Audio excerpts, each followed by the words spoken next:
this meeting to order. Please stand for the Pledge of Allegiance. I pledge allegiance to the flag of the United States of America and to the republic for which it stands, one nation, under God, indivisible, with liberty and justice for all. Thank you very much. Please be seated. Welcome to the June 2022 Richland and Bean Blossom Community School Corporation Board of Trustees meeting. For a roll call, Angie Jacobs is traveling this evening, and we tried to set up Zoom, didn't have a good enough connection, and even tried telephone, don't have a good enough connection, so she will be unable to be present today, but let the record reflect that other board members are present. We are not having a Mustang moment here in June, so next up would be visitor comments.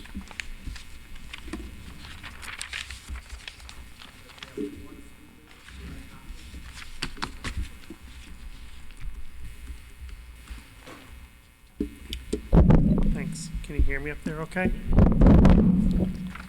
Thanks. All right. Did you start already? All right. Let me take my breath. Superintendent Sanders, President Kerr, members of the RBB board, and building level administrators. My name is Glenn Hopkins. I'm a parent of a high school student at Edgewood High School. Before this, my child attended Edgewood Primary and Edgewood Junior High. Last month, I came before you to express concerns with the EHS handbook, specifically the finals policy. The policy reads that prearranged absences will not be granted during final exams. During my comments, I asked the board to have meaningful dialogue with EHS administration, as this policy binds our children in a manner unlike any high school in the surrounding counties. As a school board, superintendent, and building level administration, you have the responsibility to ensure that students have every opportunity to show what they know. I could take time to quote research and best practices, but that would get lost in this setting. Instead, I want to focus on policy, practices, equity, and equality. As good school administrators or leaders know, the policy must be in place to help ensure that procedures may be followed. Policies are written in black and white. In addition, any good administrator or leader knows that practices play a vital role in the effectiveness of a school, which often operates in the gray. While I do not agree with how the policy is written, I am much more interested in the practices, as that is where we really ask the question, what is best for students? Imagine student A who's in 12th grade. December's final exams months are a month away. Student A is a straight A student. Has got the superintendent's award, top 10 in the class, scholarship offers from multiple schools. Student A is a huge Lord of the Ring fan, and their parents have found amazing airline rates over Thanksgiving break to go to New Zealand. On December 1st, the family calls the school to talk with the principal to request the chance to take that Friday finals off. Maybe after school or on Thursday, take those finals so they can surprise their straight A superintendent award-winning National Honor Society top 10 kid with a trip to New Zealand. But the policy says no, you must be present for final exams. There's no flexibility in this policy. How does the principal tell this family no? How does the principal tell the family that student A will get zeros on these finals he misses, dropping his grades from the first time below an A? It could be a B, C, or even a D depending on the class. This student could be looking at some of the AP or ACT classes not counting for credit moving forward. Think about that. Would this really happen, or would there be an exception made? What is the practice that the school has in place to support this student? If anybody thinks that this student is about to get zeros on final exams, they are mistaken. Now imagine student B in 12th grade. It's December 13th, 1 week, 30 seconds. Wow. Before winter break, same thing, but this kid doesn't achieve at that level. But they have a death in the family. Are you really going to tell this kid that they cannot go to their grandfather's funeral?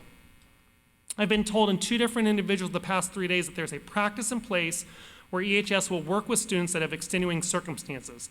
This is great to hear. If students and families truly can talk with the principal to request taking their files on alternative time, why not come out and say it? This is where equity and equality comes in. I'm going to skip the definitions. You can look those up. I get 2 more minutes? Awesome, thank you. I won't even take that. RBB has, let's see here, where did I leave off? I scrolled. RBB has the duty, thank you by the way. RBB has the duty to have practices and policies in place that are equitable, not equal. Equality means each individual group of people is given the same resources or opportunities. Equity recognizes that each person has different circumstances and allocates the exact resources and opportunities needed to reach an equal outcome. Is this policy equal or equitable when it comes to measuring student learning? Are IBB's practices in this equal or equitable? So my child, he comes at a home, and this is just real talk here, that checks all the boxes when it comes to privilege. White, 2 parents, educated, knows the disabilities, middle upper class, Christian, insurance, we have insurance, English as a first language, etc. If my child needs to reschedule his finals for some reason, we have the capital and the privilege to back that up, to get those exams rescheduled. I'm not trying to sound elitist, I'm being honest about the reality of where we live in this country. Now think about the student who's from a single parent home, free and reduced lunch, an IEP, lives in Section 8 housing, moved here from another country 6 weeks ago to escape persecution, and English is not their primary language. Does that student or family have the privilege or capital to advocate for their child for their exams to be done during a family emergency? What is the practice that's in place to support these kids? How do they know that they can reach out and get alternative testing time? Okay, last paragraph. It's my hope that you will do what's right by our children. I do not agree with the policy the way it's written, but I believe that it sets children up for failure written to reflect a zero tolerance policy. If you decide to approve the handbook the way it's written, fine. I urge you to give the directive to the RBB administrative team to go back to their teachers to engage in real conversation about their practices, what's best for kids, and develop a plan to support all students based on their specific needs. Policies and practices must be examined. When we engage in the difficult conversations about what is best for kids, that's where the real work happens. That's the equitable thing to do to help all of our kids learn. Thank you for your time and thanks for the extension. Have a great night. Thank you, Ms. Phillips. Any other visitor comments? Okay. Now we'll move on to the consent agenda. We have approval of minutes for the May 16th and May 26th meetings. May 16th was a regular school board meeting, and May 26th was a special school board meeting. We have the treasurer's report for May of 2022. And Mr. Durno, can we have the claims, please? Thank you, Mr. Kerr. I'd like to recommend approval for gross wages from May 13th, 2022 for $698,103.65. For gross wages on May 27th, 2022 for $693,400.90. For vouchers and claims prepays for May 1st through May 31st for $986,608.34. For claims and regular vouchers on 6/20/2022 for $412,293.89. And for forced claim vouchers on 6/21/2022 for $24,908.52 for a grand total of $2,815,315.30. Thank you, sir.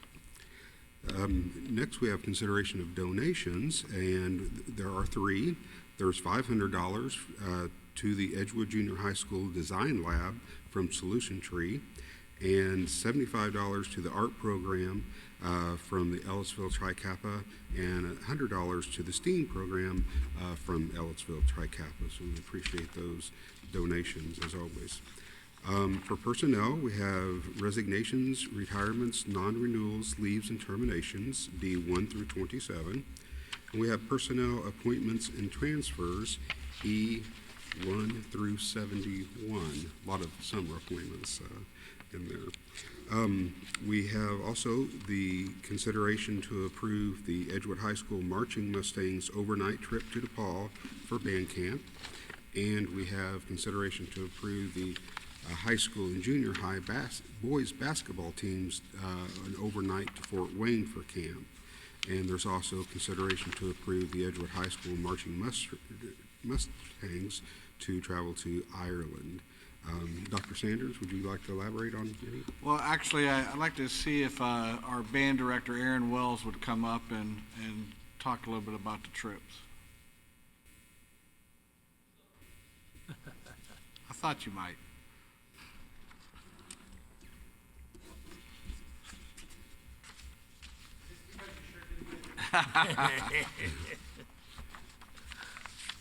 Could please the microphone for the record, please.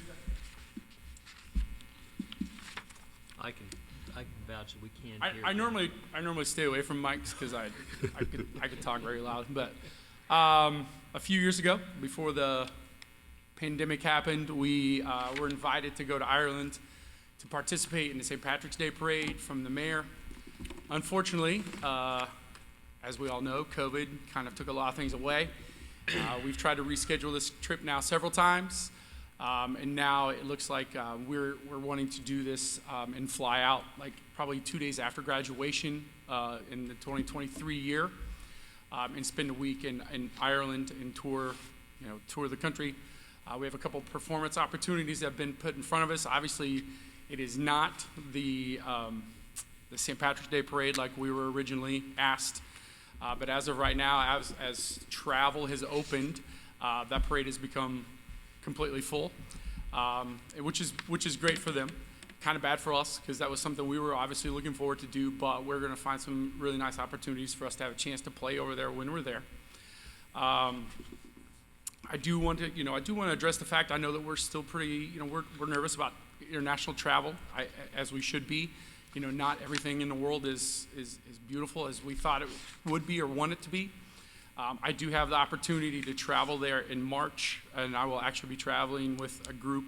Actually, we'll be traveling with Greg, our tour guide, and helping some groups that have had the same problem we've had, where they've had to reschedule. They're actually getting a chance to go during St. Patrick's Day, so I will be able to do that in plenty of time to bring back information on how the COVID regulations through airports and through the country have gone. I've already made the conversation several times with my parents about here's what we're looking at doing, and obviously, we've been planning for this trip now for almost 3.5 years, almost 4 years. So, the parents are obviously in understanding that this is something that we're still wanting to do, and something that as you've looked through the itinerary, it's something very well planned out through music travel and through myself and Greg as we put the trip together. Greg and I have done several trips to Ireland together. I've taken the band over there twice. This will be the third time, and it is it's an amazing environmental, just educational travel tool for them, and a very beautiful countryside and country of people that enjoy their country. So I want to be able to share that with my kids and be able to let that be an experience that they can have. And our band kids and also everybody who works with the band, they work so hard. I have the awesome opportunity throughout the summer to watch our band practice every night, and their hard work pays off because they are one of the most well-known bands in the state of Indiana. And I think I've mentioned this before, but my wife and I were at the semi-state up at Decatur, right? Yep. And there was a mom from another school corporation her daughter performed first thing in the morning, and we were later in the evening, and she came back specifically to watch our band. Now that, to me, that's a great testimony. So I wholeheartedly support the band. Not only will our kids learn from traveling, but they'll be able to perform, and I'm looking forward to hearing. Well, I was going to say I was looking forward to hearing their stories, but maybe the board ought to send the superintendent along for supervision.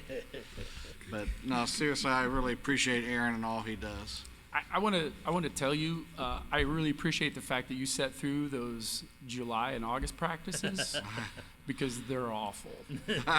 Like, they're bad. Like, it doesn't, like, we don't, like, I always tell the parents, I'm like, you have to be patient because, like, even in September, I think Mr. Tucker and Mr. DeMoss, having kids that have gone through there, and Mr. Durnall, like, those first couple months are a little ragged. So I appreciate you hanging tough and letting understanding that at the end of the road is going to be something pretty special. So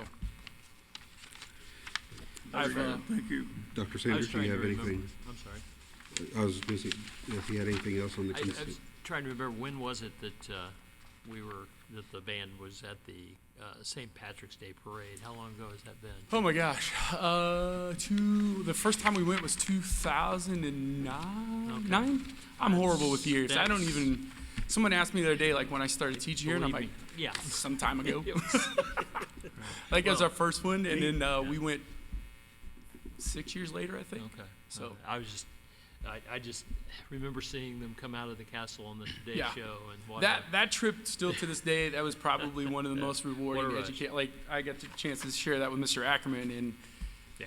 being on Today's Show and having all the things just kind of line up the way they did, that was a fantastic trip. If I remember for our right, kids. you did a good job of selling that trip. You had to sell that trip. didn't you? Yes. Yeah, Yes. yeah, Yeah, it went, and I tell you what, it couldn't have went any better. So yeah, it went well, yes. yeah, I just want to make a couple quick comments. Yes, sir. Thank you for that packet you put together. It's very well put together. And I appreciate the fact that the kids have the opportunity to earn the money ahead of time. A lot of them have different opportunities to generate fundraising and so forth, so that's appreciative. And then on the trip insurance, is it a pretty high percentage of them buy the trip insurance through the package initially? What do you guys encourage them to do? as we've gone, when we first set this, Right. first set this up, like obviously, like I said, when we set this up, it was before COVID. Right. And as we started going, the one thing that Greg has always said, with Music Travel is like, purchase the insurance. Okay. Because, and all the parents that did, and then COVID hit, like they still have their money sitting there in their account if we decide to do this trip again. If not, the only thing they've lost is the money they've put into the insurance, which I think, I can't give you specific numbers right off the top of my head because I honestly don't know. I looked at it's pretty reasonable. But what so it does, it just saves it if something were to happen like COVID Right. or something were to happen like you got, like you got sick before the trip, you get a pretty substantial amount of your refund back of what Right. you put into the trip. Okay. All right. Well, I appreciate the packet and so Yeah. forth. Thank you. No problem.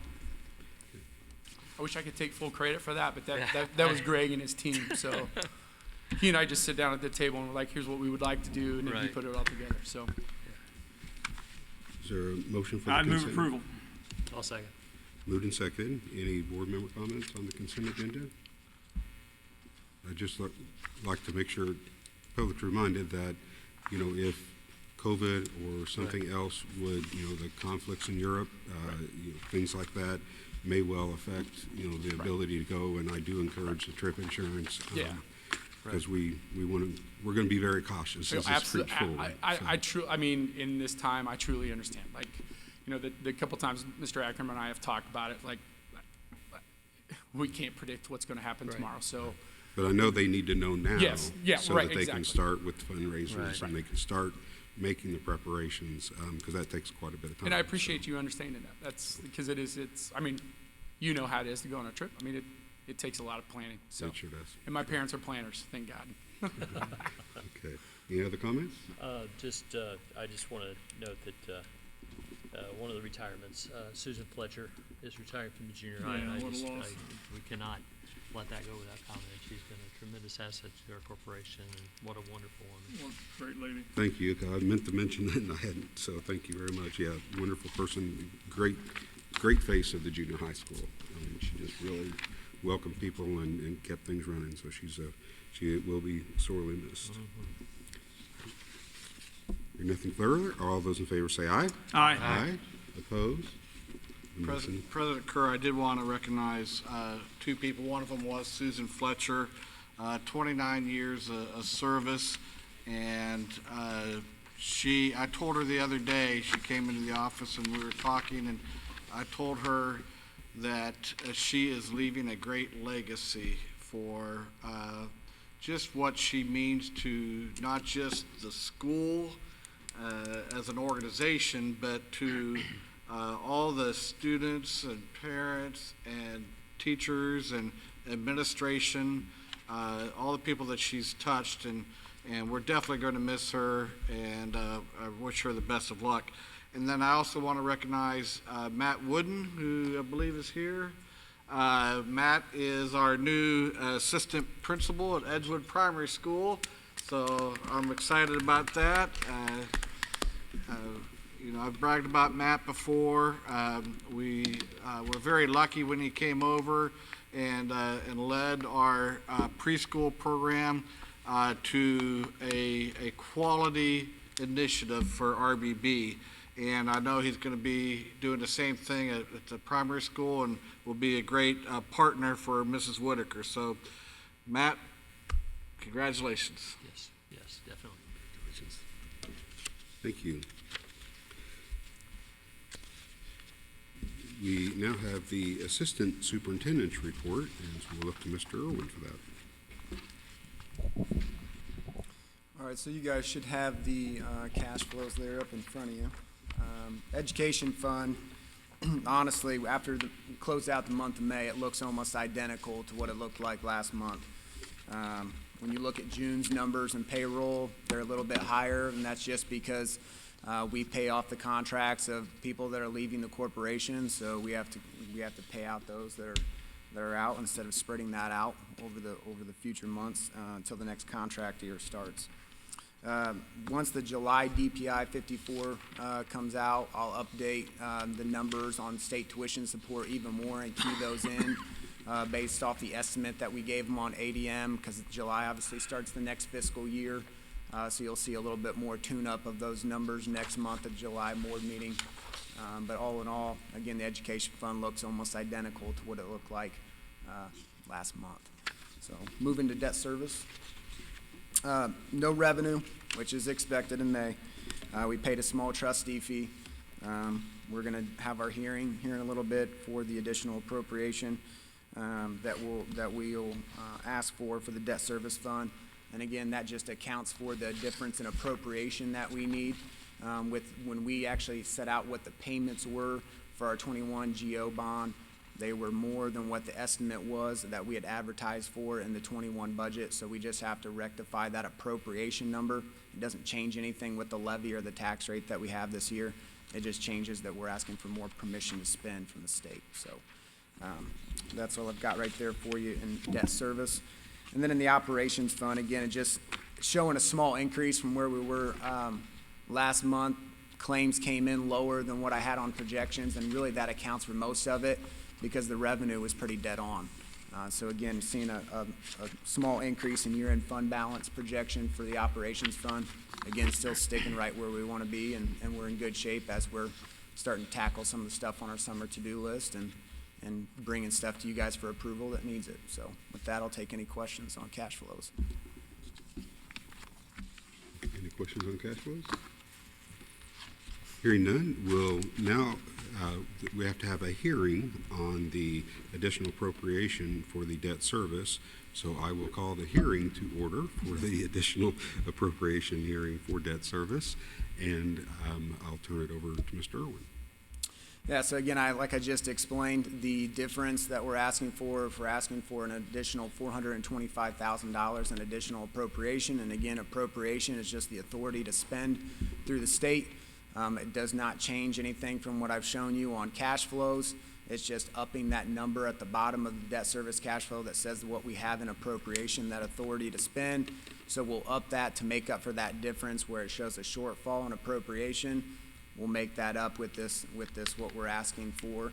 And again, it just covers that difference between the estimate on the 21 GO bonds and then what the actuals were when we actually finalized the sale of those bonds.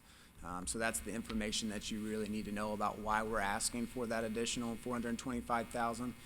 The cash flow is there after the hearing, and assuming acceptance of the resolution and all of that, then we'll submit that to the DOGF for approval. Okay. In a public hearing on additional appropriations, there is a chance for the public to comment on this if they would like to. Okay, seeing none, then I will close the hearing on the debt service appropriation. And now I'll ask for consideration to approve the resolution for debt service additional appropriation of $425,000. Mr. President, go ahead. You want to? I move approval. A second. Move second. Any questions from the board? I appreciate the explanation, because that's when I get into the weeds on some of the financial movement, but it made perfect sense to me, so thank you. Okay, all those in favor say aye. Aye. Opposed? Motion carries. Let's see, now we have a consideration to approve the food service surplus. Dr. Sanders. Yes, our Director of Nutrition Services, Vicki Coffey, is requesting to have an assortment of kitchen items. And those on the list would be 4 glass front warmers, old pots and pans, fry baskets, old sheet trays, full and half-size pans, and assortment of utensils. We would like to declare those surplus so we can put them on our online auction site. We have a motion? I'll move approval of the advertisement of the food service items for surplus. Is there a second? A second. Moved. Seconded. Any questions, comments? Dr. Sanders, I had a quick question. Can you hear me down there? Yes. What did we do? I know we purchased a new Honda Odyssey van for the food service. Did we keep the old one, or is that part of the surplus? We kept the old one and we'll be using both. Okay, so that's still going to be utilized. Right. Okay, perfect. Nothing further. All those in favor say aye. Aye. Opposed? Motion carries. Okay, now we have consideration to approve the 2022 to 2023 classified handbook and rates. I'll turn that over to Mr. Irwin. Yeah, so this is a yearly renewal of the classified handbook for this upcoming school year. With the document that I sent you, I included the changes in red just so you could see them. There was not many. Again, just for making sure that things stayed current, make sure that it was current with the law, board policies. We had Ferguson Law and Christine review the handbook to make sure that everything lined up the way it should. And so with that, I'm just asking for your approval of this year's classified handbook. Have a motion? I'll move approval of the classified handbook. I'll second. Any questions or comments on this? I just want to thank Mr. Irwin and the powers to be putting that together and getting everything updated in a clean, orderly fashion, because it was kind of a little bit of a mess prior to the last 3 years. So I appreciate all the time and effort you put into that to getting it updated. Yeah. I assume this is all going to be communicated to the classified staff via the online portal? Yeah, so it gets posted online and it's on our website, and then at the beginning of each year, we just have them sign an acknowledgement to say, hey, I've had an opportunity to look at the handbook, and again, we post it online on the website so that they're able to look at it. Again, it just outlines all of those things that they need to know about different benefits, different policies, different procedures. In that case, hey, you're never going to remember all of that stuff right off the top of your head, and it's easy just to go back and take a look at it. Again, it did take a lot of time to put it together, and it's a lot more expansive than what the previous one was. But it obviously outlines a whole lot more than what was there, so it gives people a better outline of what the expectations are, what their benefits are, how to access that, or who to go to, and that sort of thing. So it definitely is hopefully something that's helpful to them. Okay, I appreciate that. I want to publicly thank you. I spent some time, Mr. Irwin, today talking about how to explain the benefit packages to our new employees, and he had put that in the board packet with one of our new hirees tonight, where we broke down the school's cost for the insurance is the benefit, the amount of the turf contribution, the match, or perf as an example. And it was really nice. It was really a nice, clean layout on what the benefit package entails for an employee of RBB. So thank you. Anything further? All those in favor say aye. Aye. Aye. Opposed? Motion carries. And I do want to thank Ferguson Law.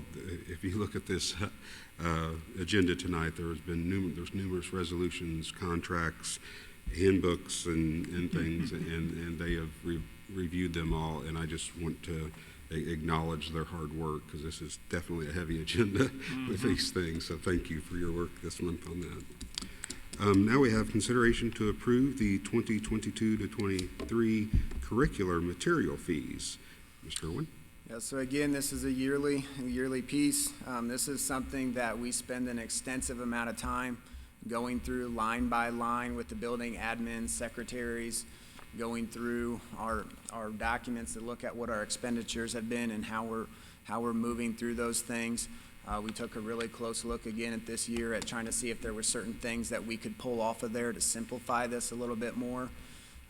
Decrease the Chromebook fees. You'll see a big change in the EIS fees because when we bought new Chromebooks this time, we had gotten a gear grant last year. I had wrote that gear grant that was about $162,000. Those are federal funds, and when you buy those devices with federal funds, you can't charge a rent for those. But again, that's a huge benefit that it was great for us, and now we get to in turn pair that back to our parents and give them a huge break on their fees at those grade levels. So you saw a big decrease in what those fees were. All in all, about every single grade's fees went down.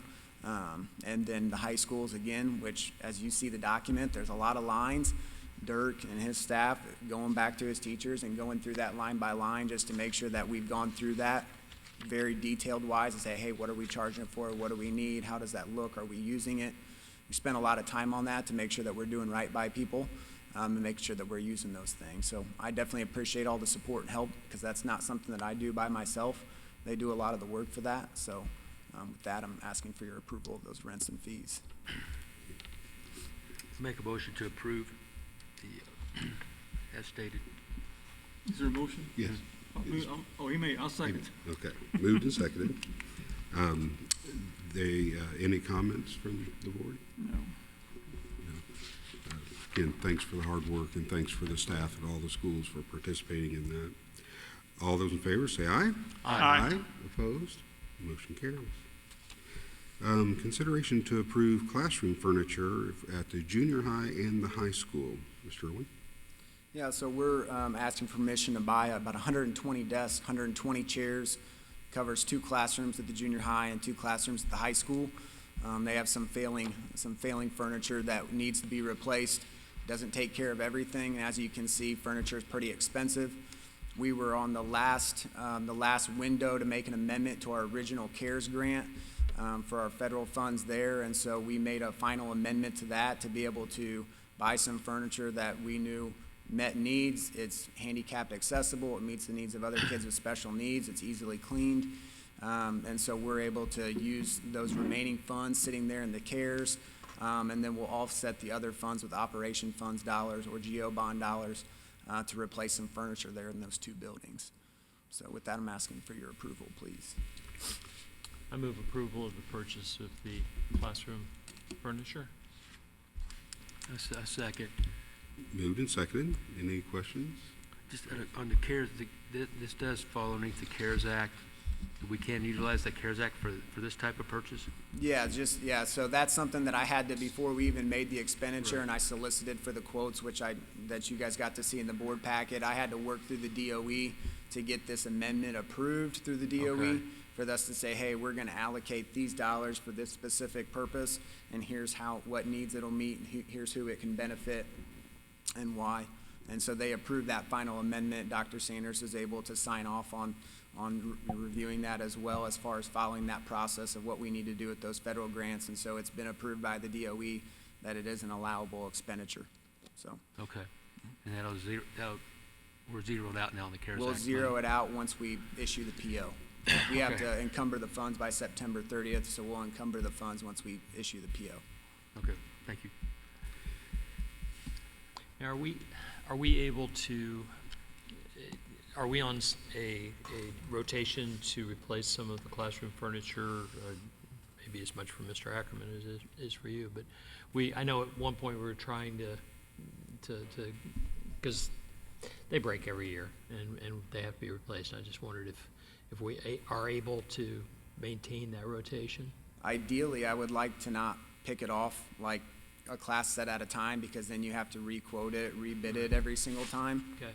Which it takes a lot of work. I mean, we brought in furniture pieces from different vendors. They came in and looked at it. They came in and sat in it, made sure it worked, made sure it was comfortable. And so ideally, we'd be able to do that in bigger swaths, whether that be, through a part of a lease rental bond, or when we're doing a renovation to a building, where say, hey, we update all the furniture in this building at one time, because you can go through that and you get quantity discounts, and we can do some things. When there's an absolute need and we have desks that are unsafe and there's things that we need to do, we'll definitely look at that, but hopefully we can take care of that in bigger groupings so that we don't have to spend an exorbitant amount of time continually rebidding it out and meeting all those procurement guidelines that we have to have. Thank you. Yeah. And in our facilities planning, Yeah. we should make sure we consider that. Yeah. Okay. Anything further? All those in favor say aye. Aye. Aye. Opposed? Motion carries. Now we have consideration to approve the asphalt quote to seal clacks, line, and patch. Mr. Irwin. Yeah, so we quoted this out. Arnold did a lot of the brunt of this work, and again, it's for all corporation lots. This isn't just for a specific part of the corporation, but going through, Arnold brought them onto campus and showed them the different places around campus of what our needs were. And so they built their quote off of that, which again, you got the quotes in the board packet and we're able to see. There was one clear low quote, and I think that he'll also be able to get in this summer when the other person's schedule was a little more iffy. And so we're hopeful that we can, as we have different things going on this summer, that we can get most of this done before the start of the school year. But it does encompass the entire corporation. And so having the correct markings, making sure the parking lots are safe, obviously is a big deal when it comes to safety in general, which is one of the things that as we do our yearly threat assessments and we look at different things around the corporations, we've had a lot of conversations that, hey, building principals, we need to get our parking lots relined. We need to get some of these issues fixed. This will address that. And so we're excited to get that taken care of. I'm sure they will be too as well. Do I have a motion? I'd move approval. I'll second. Moved and seconded. Any questions? I saw West Central was the one you're recommending.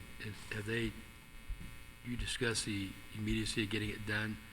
Yes. I know they just opened up the plant a couple weeks ago, and they're hopping up there. They're pretty hopeful that they think they'll have the majority of it, if not most of it, done before the start of the school year. But again, that's kind of dependent on weather, and that's kind of dependent on some of those variable factors. Right. But we want to get them started on it sooner rather than later, as soon as their schedule allows them to get in here, is to start taking care of those things. Okay, all right. My family's been in the paving business for many years, decades and decades. So I think Dad was at Rogers Group for 50 years, and my brother had a asphalt paving company, and so I'm very familiar with it. And I think this is really critical. You got to seal those cracks. Right. Just the water infiltrates and freeze and thaw, it just tears up the asphalt. So it's really important to seal those cracks and patch the things that are too bad to be sealed. And again, the marking of striping and everything is very important to maintain safety and control. So I think this is a great deal that we're doing the entire corporation and not piecemealing it. So that's awesome. Anything further? All those in favor say aye. Aye. Opposed? Motion carries. Now, next time you have this long of agenda, you might as well bring a chair. Yeah. Consideration to approve year-round classified employee contracts. Yeah, so the vast majority of these are all status quo contracts. There's a couple of them are in there that are a couple of people that are moving from hourly non-exempt to salaried and exempt, but it's just going through that normal, like we do with some of our other contracts. It's a status quo contract until we come back around in the fall and start to look at people's salaries again and how we're going to address raises and all of those things.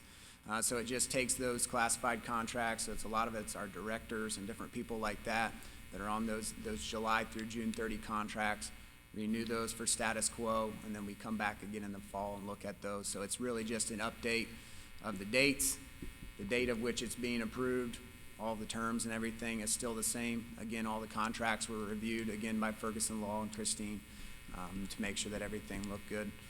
But again, it's essentially the same thing, same numbers, just different dates on it. We have a motion. Move approval of the year-round classified contracts. I'll second. Any questions, comments? I did clarify with Matt today on that. Appreciate the time that it's identical to what they're currently at, but you won't have to be worrying about people doing time and a half and keeping track of extra. It's all basically like all salary positions you're talking about now.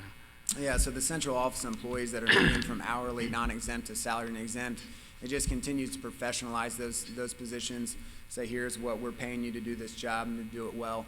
And it gets away from having to keep time and if they've got to flex their schedule and some different things like that. But those are some really key positions that we want to make sure that we continue to professionalize those. And I think a lot of people, you know, with those central office positions is when those things are functioning well with some of those people, you know, hopefully they don't even know what's going on, but when they don't function well, it causes a lot of issues for a lot of people. And so we're really excited about the team that we have, and like I said, just want to continue to move them forward and make that a little bit less complicated situation for them. Okay, thank you. Yes. All those in favor say aye. Aye. Opposed? Motion carries. Consideration to approve a janitorial upgrade at the Edgewood Early Childhood Center.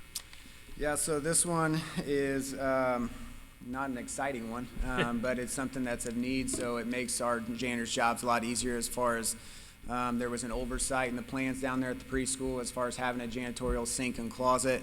And instead of them having to lug everything all the way up from upstairs and EPS all the way down to where the multi-purpose space is, we'll be able to, in that storage area when you first walk in past the office, there'll be a sink in there, and so there's just some after-the-fact work that has to be done to make that work because the water's got to be moving up and out and over the way. So this one is going to be paid for from the grant that Matt Wooden was able to secure. And that's the grant that you guys approved a couple of months ago. The total cost of it is a little over $19,000, but it is being paid for from that grant. The total is just being added to Building Associates' contract for the award, the contract they were awarded for that job site. But that's where the funds are being paid for. And again, just very clearly, it was an oversight in the plans, and so we need to have that to make sure that we're cleaning that space correctly and not overloading our janitorial staff. Entertain a motion? I'd move approval for janitorial upgrade at EECC. A second. Any questions, comments? All those in favor say aye. Aye. Opposed? Motion carries. And your last one, consideration to approve Go Solutions contract renewal. Yeah, so this agreement is a renewal. This is something that you guys had passed about a year ago. This is the software that helps with us successfully processing Medicaid billing. We only pay a fee to them when we use them. So as far as when they do their job well, again, it helps us and it helps them. We've seen a nice increase in funding since going with them. Jenny Johnson, our SPED director assistant, the SPED directors that we've had the last couple of years have been very pleased with it. It's a very user-friendly system, and it's been something that's worked out well. It's more user-friendly, and it's just been something that's been a big improvement over the previous system that they were using. I did send you an updated copy of that contract because as we put it on there, Christine was still working with their legal counsel on some language there in the agreement, which they did approve. And again, I just sent you the in red wording of that in that email, and then I put an updated copy of that agreement there in front of you as well. But with that, I'm asking for your approval of that Go Solutions contract with the changes made by Ferguson Law. I'll make a motion to approve the contract. I'll second. Any questions? Comments?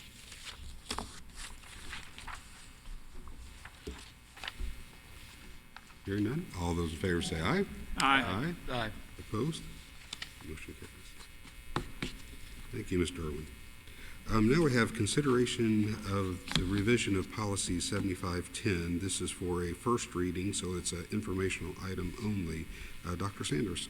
Yes, we're going to give Matt a break here. But at the May school board meeting, as you know, you approved a number of policies, but one policy, policy 7510, based on our discussion that night, we tabled it for further consideration, and so I made those adjustments to that policy based on your guidance. So basically, we had item E and several items under H that were removed, but since then we have reinserted those areas for use of our facilities. So it will allow more organizations to use our facilities and give me the discretion to make those decisions. We do bring this to you on first reading. Obviously, I would entertain any questions tonight or any time between now and when we bring it back for approval in July. Any questions, comments? The discretion you mentioned, Dr. Sanders, that would be, you would make that final decision, correct? Right. Okay. All right. Yeah, I like the way that it was reworded. Yeah. And, Yeah, it just makes it more inclusive. We were Right. excluding Right, I appreciate areas it, that yeah. we might want to Right. allow to use the facilities. So, and I do believe these are community facilities. I mean, school corporation first, but they are part of the community as well. Okay, consideration to approve the renewal of the Indiana University athletic training contract. Dr. Sanders? Yes, this is an annual renewal, the agreement that we have with Indiana University to provide an athletic trainer. The agreement allows us to pay IU actually for a graduate student athletic trainer who works to keep our athletes safe and provides great support for our coaches. And if you've ever been to one of our athletic events, that you will see the trainer is there sitting usually right by the bench, ready to step in and provide services to our teams and probably even our referees if needed. But I recommend your approval. I'll move approval of the contract with the IU School or Department of Kinesiology for athletic trainers. A second. Moved and seconded. Any questions, comments? I just, as Dr. Sanders said, they're always right on the spot when they're needed. Sometimes even members of the opposing team, they'll be right out there.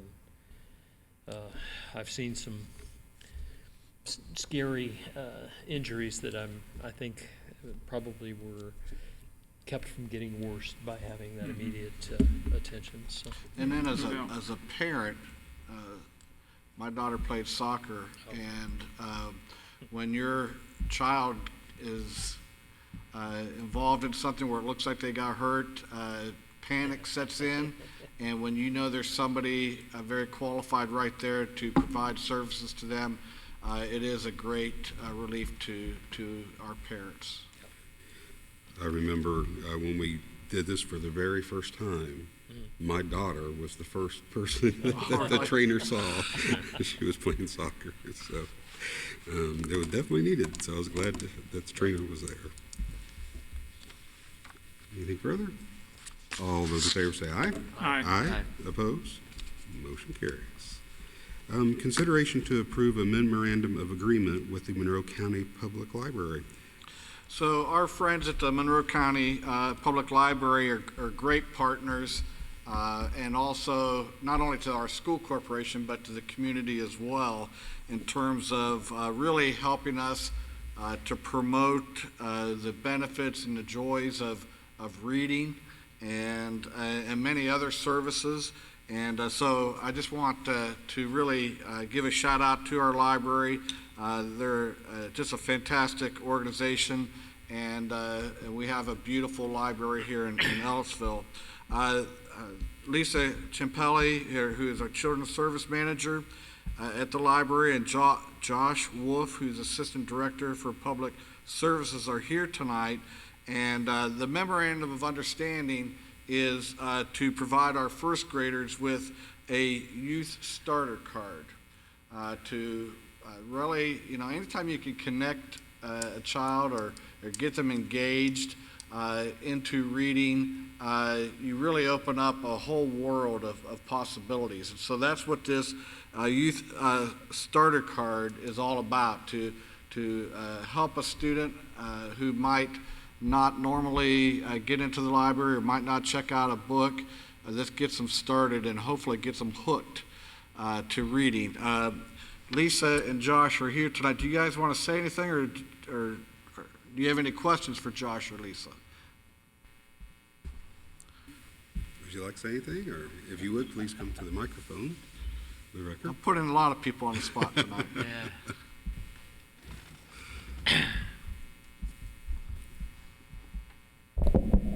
Thank you. First, thank you very much for your kind words. Of course, anyone is welcome to come into the library at any time to get a library card.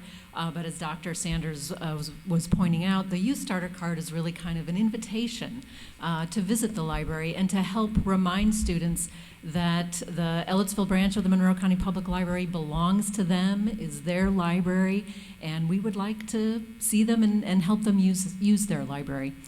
So that Youth Starter Card is really just a way for us to help connect with students and to provide information to their caregivers as well, to help them understand the services and resources that are available to them for free at the library. Wonderful. Thank you, Lisa. Do we have a motion? I move approval of the MOU with the library. I'll second. Any questions for? I just wanted to thank the library. It's I was in there about a month ago to study for a test, and the children's section is pretty cool. It's like, man, I kind of want to be a kid again. And then my wife enjoys she'll wrap up a book, and she goes, I got to go download another one. So she's doing the downloading thing. And it really is a great resource for the community, and hopefully more and more people understand that, and we'll get out and use it. So thank you. I too enjoy the library. Thank you very much. Appreciate it. Appreciate your hospitality when I come in down there. I want to put in a plug for your summer reading program. My grandchildren are a part of that. They were so excited the last time they came over to tell us all about it and going. And so that's really exciting to get kids. Liam and Ivy are 6 and 4, so they really like going to the library. And again, appreciate all the hard work you guys do. Thank you very much. I think we've already had close to 500 students just at the Ellettsville location sign up to participate in the summer reading program. And I want to acknowledge Christopher Hostler as the branch manager at Ellettsville, and I'm here on his behalf this evening. He had some staff on vacation and was needed at the library, but he would be grateful to hear your kind words as well. So thank you. Yeah, and it's been doing it many, many, many years. I know my kids when they were young loved it too. So Right. it's a great service to the community. Anything further? All those in favor say aye. Aye. Aye. Opposed? Motion carries. Thank you so much. Okay, now we have consideration to approve a contract with Presidio for security cameras. Mr. Roughton, Rick Roughton, our technology director, is here to speak on that. Evening. So last month during the special board meeting, you guys approved the bids and awarded it to Presidio. After that meeting, we started the process of doing the statement of work and agreement to sign for the work going forward. First-in-law has approved everything, and tonight I'm just asking for you to accept and assign the statement of work so we can process with the upgrade of our security camera system. Awesome. Do you have a motion? I move approval of the contract with Presidio. Do you have a second? I second, but I have a question. We've approved this once already, though, right? You approved the winning bidder. Okay. Now we're doing the contract agreement. Okay, and from what I saw, it's identical to what we approved. It's broke out to, yes, that's all the stuff that's going to be done along with the statement of work that they're going to provide all the services. Okay. I did ask Dr. Sanders today. I saw the number of cameras per school and how many more there was here at this facility. Is it that because it's that much larger, I assume? There's a lot more corners and nooks and crannies that's in this facility than the others. So the cafeteria alone is a very challenging area because of all the posts that hold up the second floor of the wrestling training room. So you have to work around all those. There's also a lot more corridors that don't line all the way through, so you have to take those into considerations. And also the facility is one of the larger areas with hallways and corridors. Okay, and then we will have some at the new preschool add-on too, right? Correct. There's a few, that's part of the EPS number you gave us? Yes. Okay, perfect. And Thank the you. administration building is included. Okay. Now, are there cameras in classrooms? No.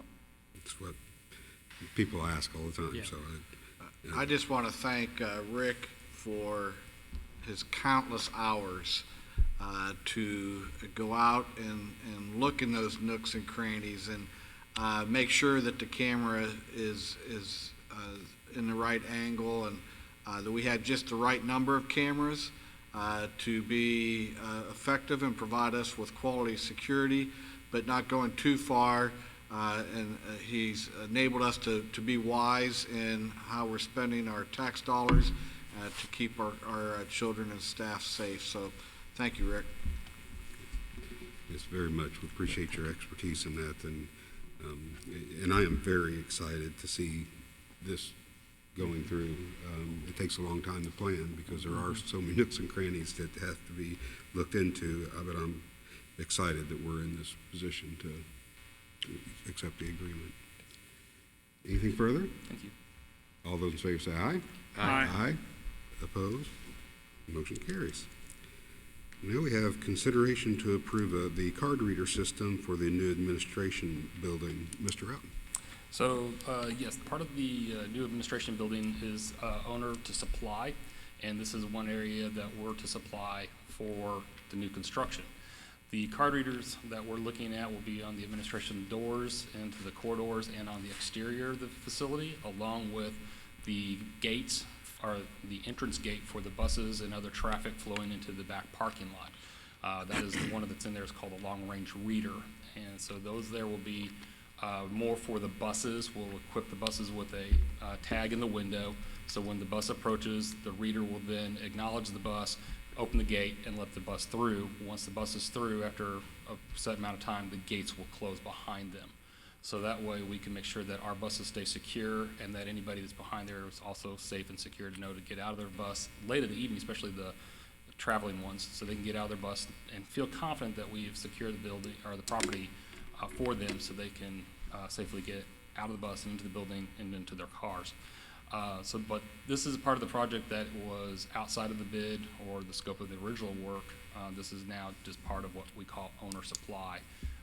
There's other owner supply areas within the construction project, and we'll bring those forward as we get further along.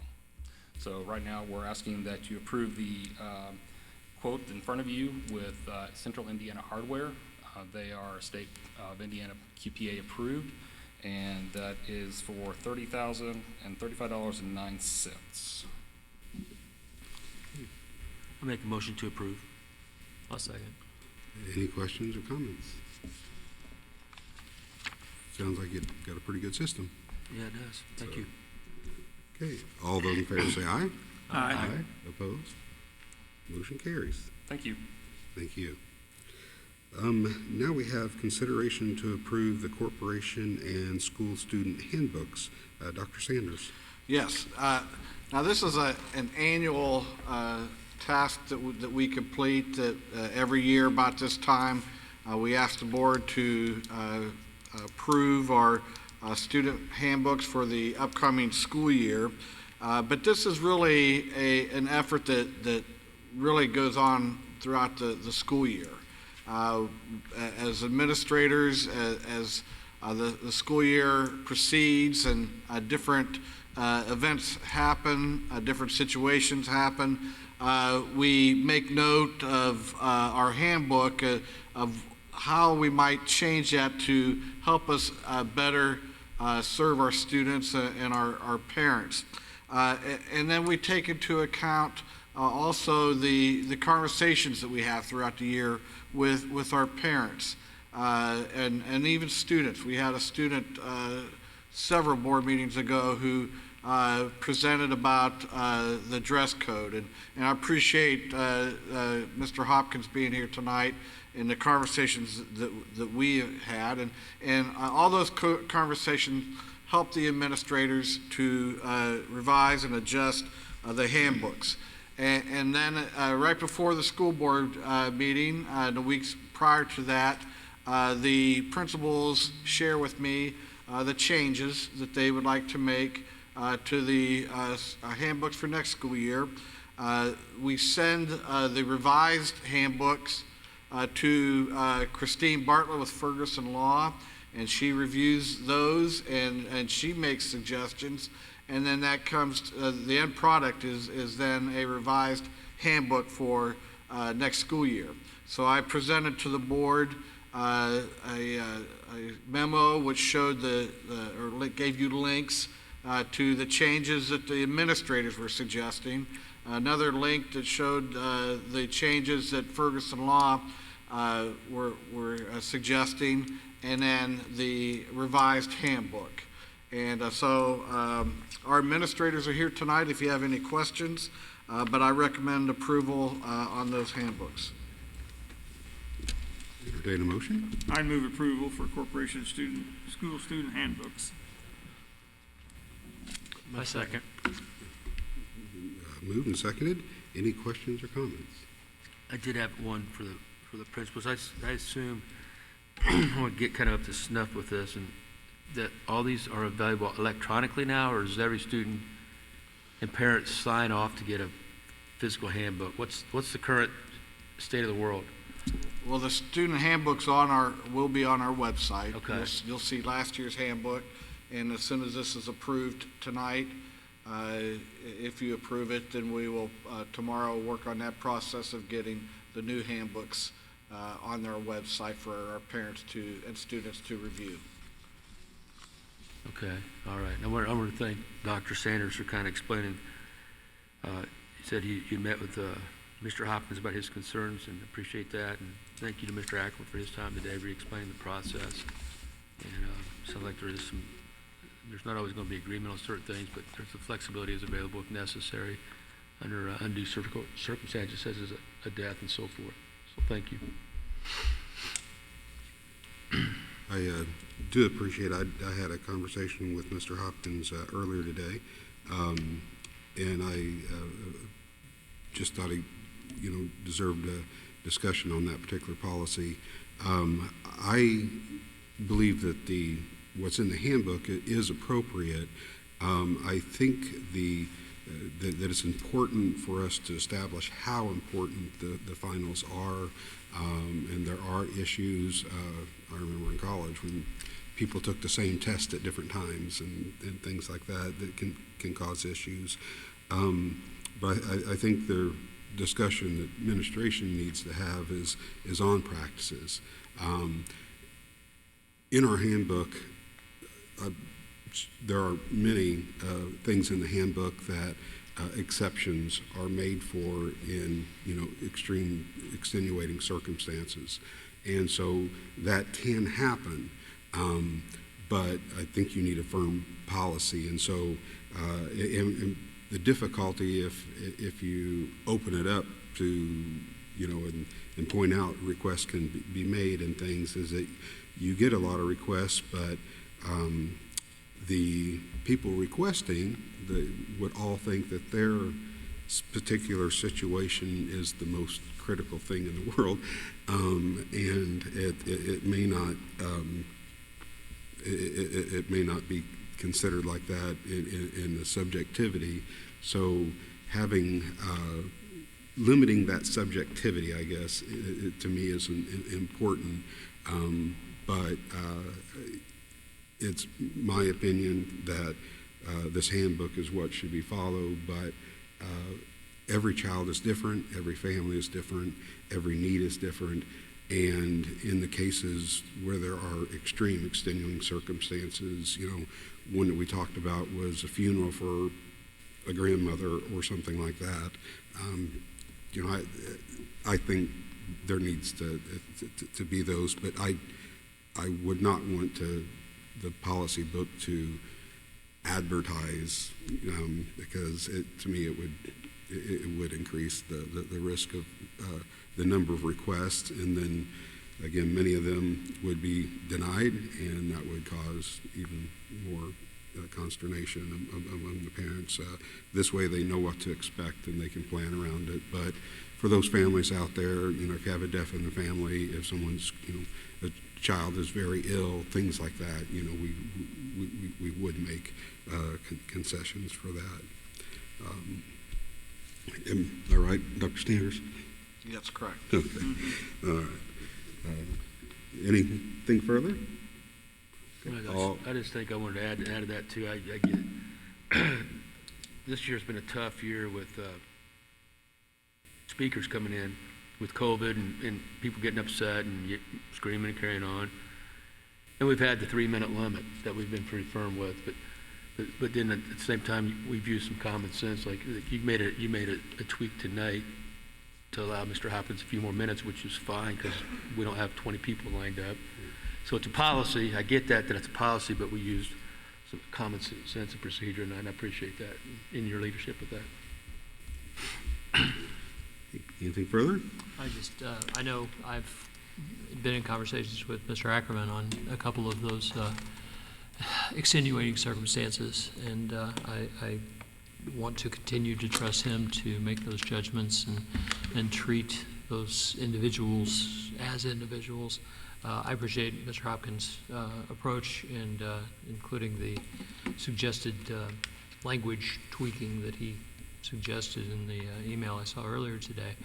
I think continued conversation on those kinds of things is good, but I'm confident that our administrators will try to do the best for all of our students and deal with our students equitably and equally. So, I just want to say one more thing. I do appreciate my conversations with Glenn and that he's taken time to come to 2 meetings now, and I just want him to know that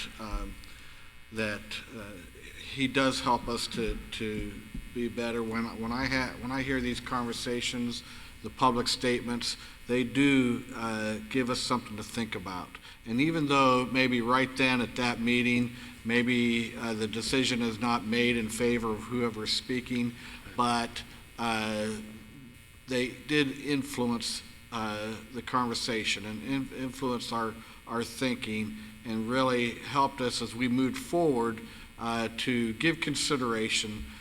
So I just want to thank Glenn for being here tonight and for last month. Yeah. Exactly, because I think from my discussion with Mr. Hopkins, what he was really concerned about is having no exceptions whatsoever, and I just wanted to make sure in this meeting that he knew that there can be exceptions. It's just there might be a different opinion of what extenuating circumstances are, but there can. And again, I do believe the policy is good. I think the practice needs to be considered, and I trust our team to do that. So, okay. Anything further? All those in favor say aye. Aye. Opposed? Motion carries. Consideration to approve the 2022 to 2023 Contingency Learning and Safety Plan. Dr. Sanders? Yes, so ESSER requires school corporations to update their in-person instructional plan every 6 months. The last time that the board voted on our safety plan was in February. And so we're coming to you tonight to ask you to approve the contingency learning and safety plan for the 2022-2023 school year. And our proposed plan really gets us back to the sense of normalcy that we've been so desperate to get to over the last couple years. So masks will be optional. We will not be doing the contact tracing at the beginning of the school year. Hopefully not not throughout the school year. But the plan also enables us to be able to reinstate some of those safety measures during high periods of transition. So, experience is such a great teacher, because over the last 2.5 years, we have learned a lot about responding to a pandemic. And I believe as we move forward that if we were to face a high period of transition, that we will be able to be much more precise in how we deliver those safety measures. I think you saw last school year where the year before we were out of school doing e-learning quite a bit. Last year we were in person all year, but we implemented other safety measures during the school year. And as we go into next year, we will do our best to consult with the health experts to pay attention to any data that might be available to us in terms of a pandemic or really any other communicable disease, that we will respond with the appropriate safety measures. It might be a particular safety measure for a class or a grade level or a school, and hopefully, God forbid, the corporation. But we do reserve the right in our safety plan to be able to respond in the most appropriate way to any pandemic or communicable disease that we might encounter. We're looking forward to getting back to normalcy, and we were able to see that this past spring. I want to tell you that probably March, April were maybe some of my rewarding times as a superintendent, because finally I was able to join in on curriculum meetings and professional development, things that's what I was hired to do, and things that I enjoy as part of my career. So, and I think you saw that in our students and our teachers and our schools, really implementing some innovative instructional strategies. Our design labs, our STEAM labs, media production labs started to do some great things, and so I'm looking forward to seeing what we're going to do next year with the opportunity to get back to a more sense of a normalcy. So I wanted to present this plan to you tonight and get your approval, and then we'll communicate that with the school community. Motion? I move approval. I'll second. Moved and seconded. Questions, comments? Thank you for, that's very, very thorough putting that back together. I appreciate rereading that again, and the changes we made this year. I appreciate that. Thank you. And we are required to have a plan. Yes, and it has to be on our website. So once again, we'll take down the old plan tomorrow and put up the new plan if you approve it. And like I said, we'll get that sent out probably maybe a little bit closer to the school year, so it doesn't get lost in the summer emails. And I know that in the past some people haven't agreed necessarily, but I just wanted to comment again that if there's a mandate, if there's an order, a binding order in the community, in the state, in the country, I think it's important for our students to know that we're going to follow the law and not pick and choose the laws we want to follow. So I do. We may not always agree with what is ordered for us to do, but we will comply. Anything further? All those in favor say aye. Aye. Aye. Opposed? Motion carries. Next, we have the consideration to approve the amendment to the superintendent's contract.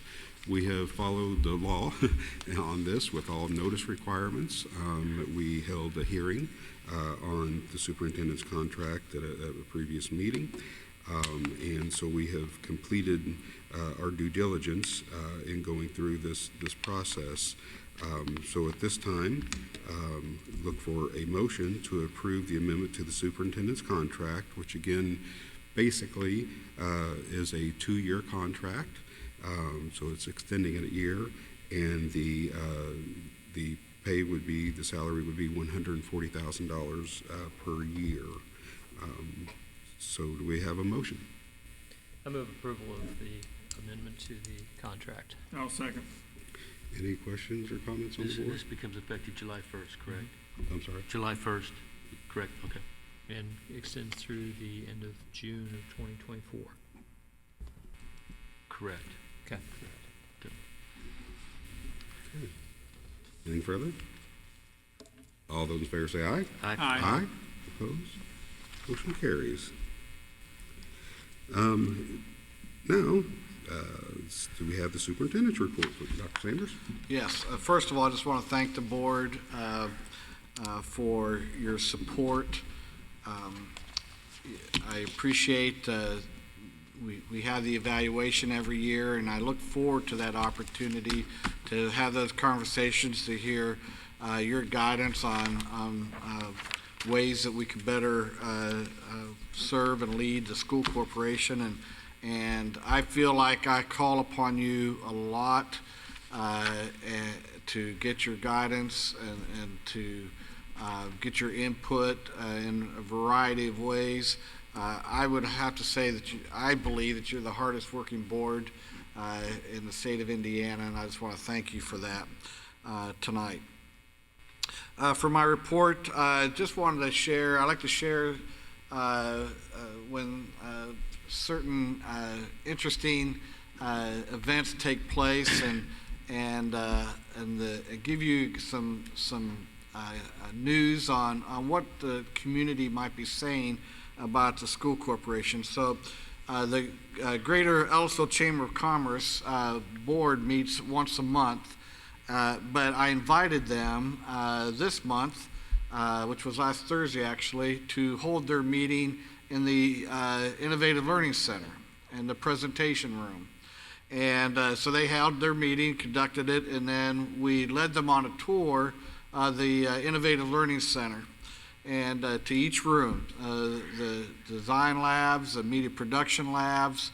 They saw the rooms where students can make videos or conduct podcasts, and we got to that end of that tour, and usually the members of the Chamber of Commerce are anxious to get to their jobs for the day.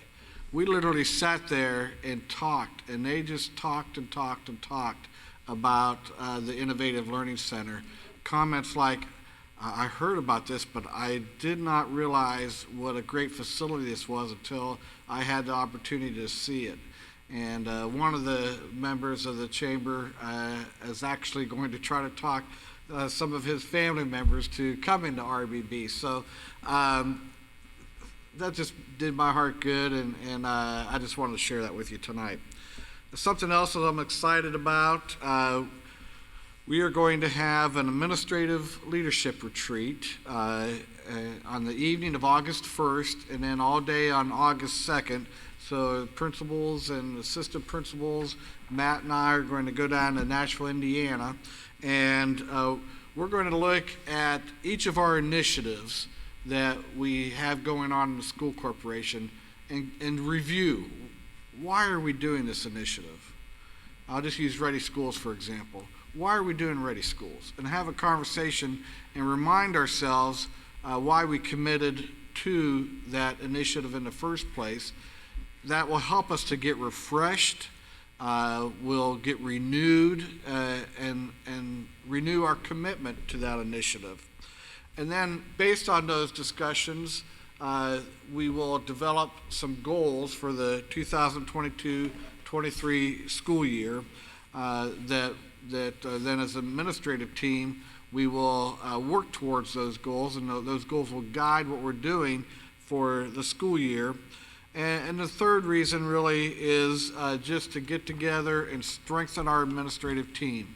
There's nothing like collaboration and communication to strengthen the team, and we have highest quality administrators, I believe, and it's my blessing to work with them, and I'm looking forward to these couple days there at the beginning of August. And then the Bloomington Economic Development Corporation, BEDC, they're kicking off a public engagement for a project that's called Economic Vitality Project. And so the economic development fosters prosperity throughout a community, creates improvements across jobs, workforce, housing, land use, transit, child care. And so this project, their goal is to get a lot of folks interested, providing input. There's a survey that we can share for our community to have input and where we're going economically in the Bloomington area. And there's in my report here, and people in the audience can get the report on the way out. There's different ways that you can be involved in this effort, and there's a link for the survey. I just wanted to share it tonight and be able to let you know that have already communicated with this project, and I would like to be involved in it. But anybody else who wants to join me, you're welcome to do that. I think it's just like the Vision Ellisville and this project. I believe that we need to hold these kinds of conversations to make sure that our future is bright for our community. And I definitely want Ellisville to be represented in that conversation. Thank you very much. For Arts BBEA comments, Mr. Yules could not be here this evening, so there will be no comments there. So now we could turn to the board member comments and start with Mr. Tucker.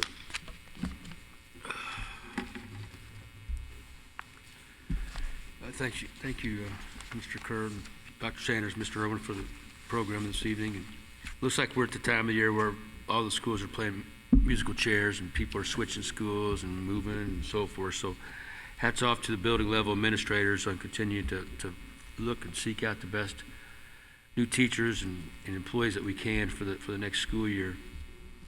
So thank you for that. Hopefully summer school's going well at each of the buildings, and it looks like the building projects are moving right along, so looking forward to them continuing to finalize this summer. So thank you. Thank you. Mr. Durham. Thank you, Mr. President. 2022-2023 school year? Are you kidding me?